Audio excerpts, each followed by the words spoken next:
We have never been a loud people. Our elders always taught us that actions speak louder than words, so we learned to keep our heads down, keep our grades up, keep our kin close, keep our mouths shut. I wonder what it does to a people when they stay quiet for so long. Do they forget their voice? The sound of their stories, the resilience of language? When you are no longer in your motherland, does your mother tongue still sing of home?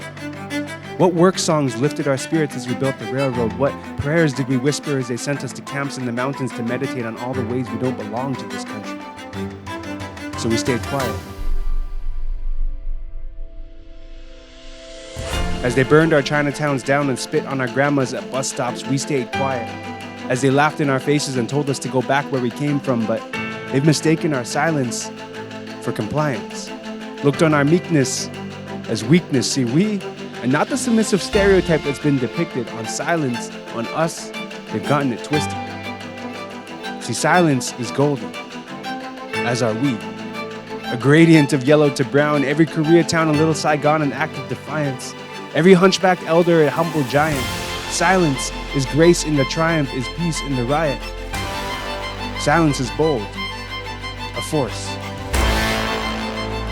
It is the brewing calm before the coming storm, and now the sky is splitting open and the rage is pouring forth, so this is for every kid who has ever tried to pull their nose bridge to make it taller. Every time they mocked us because our eyes are smaller. This is for our elders, both alive and remembered, for their lessons, the tough and the tender. For our full names, past and present, may they be pronounced, may they be respected. For every chink in the national fabric, every nip in the winter wind of prairie towns and northern hamlets coast to coast on stolen land. We are here. We've been here. From takeout joints and internment camps to internships and graduation caps, we are strong. We have pride. We fight. We fall. We rise. And to the ones who say we don't belong, it's them who should open their eyes. Hi everyone. As a proud Canadian woman of South Asian descent, Asian Heritage Month and its celebration of the diversity of all Asian cultures means a lot to me. This year's theme is recognition, resilience, and resolve. It's about recognizing the contributions that communities of Asian descent in Canada have made and continue to make in building a more prosperous and equitable country, past, present, and future. It's about celebrating the resilience of communities of Asian descent who have faced racism and discrimination for generations. And since the COVID-19 pandemic hit, we've seen a devastating rise in acts of anti-Asian racism, in addition to the disproportionate impact the pandemic has had on certain segments of society, including racialized and young Canadians. And finally, it's about resolving to do better. We must all step up as allies and stand together against xenophobia, hate fueled by misinformation, and all forms of racism and discrimination. This Asian Heritage Month and beyond, please join me in honoring the significant contributions of communities of Asian descent in Canada and in denouncing all forms of anti-Asian racism. Let's all work together for a better and consciously more inclusive Canada. Keep well and safe.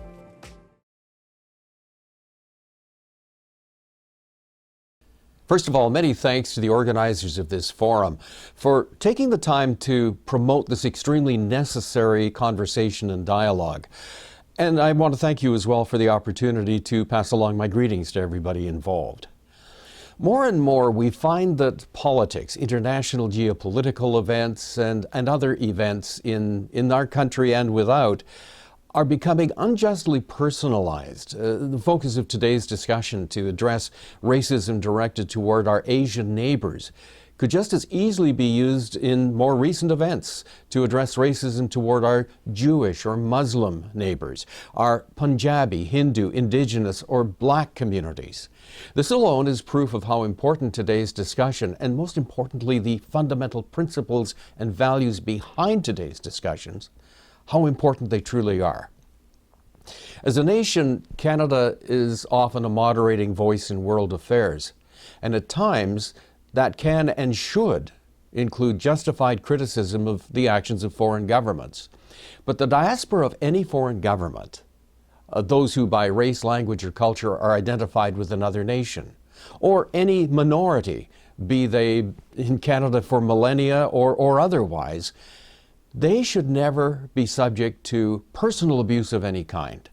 And those who are inclined to commit to that kind of abuse have to be roundly condemned and dealt with according to the law and according to something just as important, and that's community standards. You see, today's session is, I think, an exercise in demonstrating what our community standards actually are in Canada. So a great deal of thanks has to go to Islam Unravelled and to all participants for the initiative that brought us together today to demonstrate what Canada's community standards really stand for. Hello, I'm Mayor Kennedy Stewart. On behalf of our city, I want to thank you all for being here today to show up and to speak out against anti-Asian hate. The recent numbers on anti-Asian hate crimes rising by 717% bring attention to an angering yet important fact.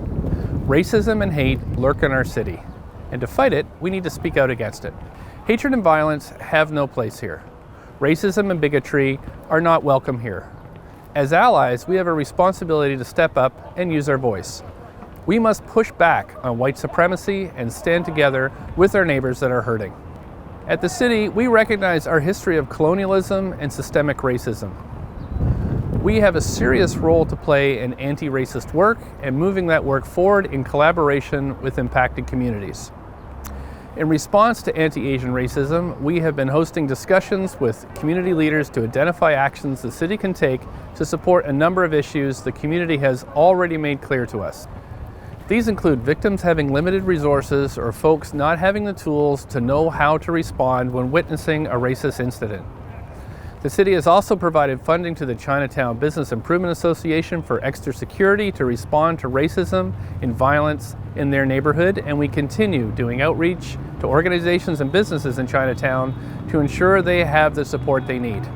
In Vancouver, we pride ourselves on having a diverse city with people of all backgrounds sharing their vibrant cultures and languages. It's an honor to be the mayor of a place made up of so many strong and resilient communities. Everyone has a right to feel safe in our city. Nobody should face discrimination or be verbally or physically harmed because of their race. Thank you to the organizers of this event and everyone who's supporting both physically or virtually. By working together, we can stamp out the hate and create a city that is safe for all.